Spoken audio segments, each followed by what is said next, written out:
Alhamdulillah, Alhamdulillah. Assalamu alaikum wa rahmatullahi wa barakatuh.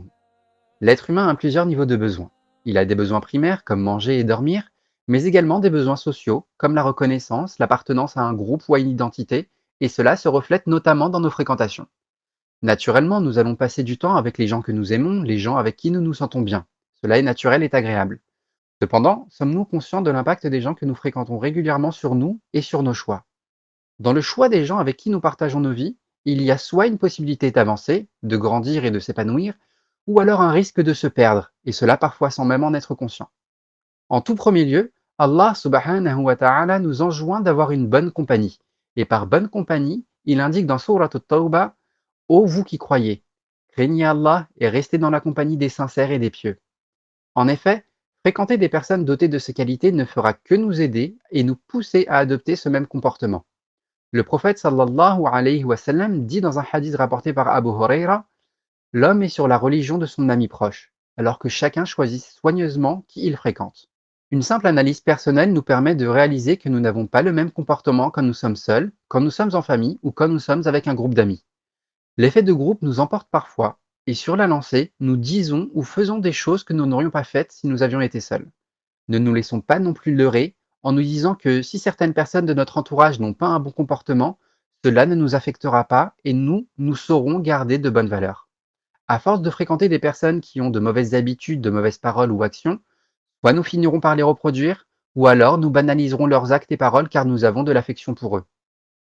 Par ailleurs, la société dans laquelle nous évoluons, les médias mais aussi les réseaux sociaux auxquels nous sommes exposés quotidiennement, nous montrent, voire nous imposent certains critères de réussite.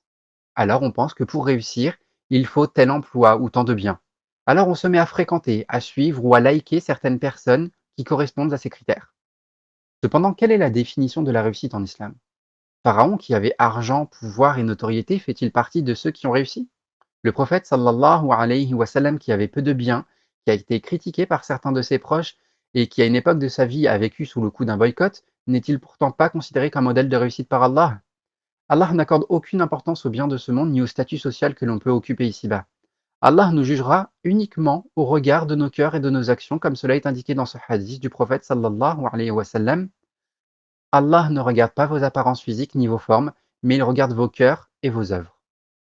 Et ces personnes que l'on fréquente ou que l'on suit comme modèle peuvent être source de regret au jour du jugement, comme nous le voyons dans Suratul Furqan, où l'homme dira: Malheur à moi, si seulement je n'avais pas pris un tel comme ami. Il m'a égaré loin du rappel alors que celui-ci m'était parvenu.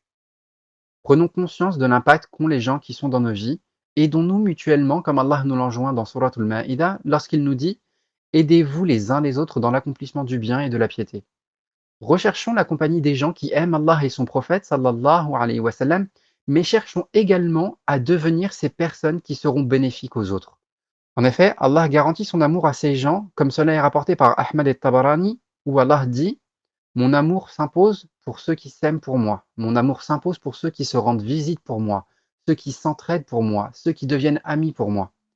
Alors œuvrons tous ensemble à la transmission de la parole d'Allah et de son messager en partageant cette vidéo, mais également en soutenant le Darul Urum de la Réunion dans la formation des enseignants et des imams de demain à travers nos du'as et nos dons. Jazakumullahu khayra, wassalamu alaykum wa rahmatullahi wa barakatuh. كن سعيدا، كن فريدا، عش بفخر في الحياة، لا تبالي فالمعالي بالتحدي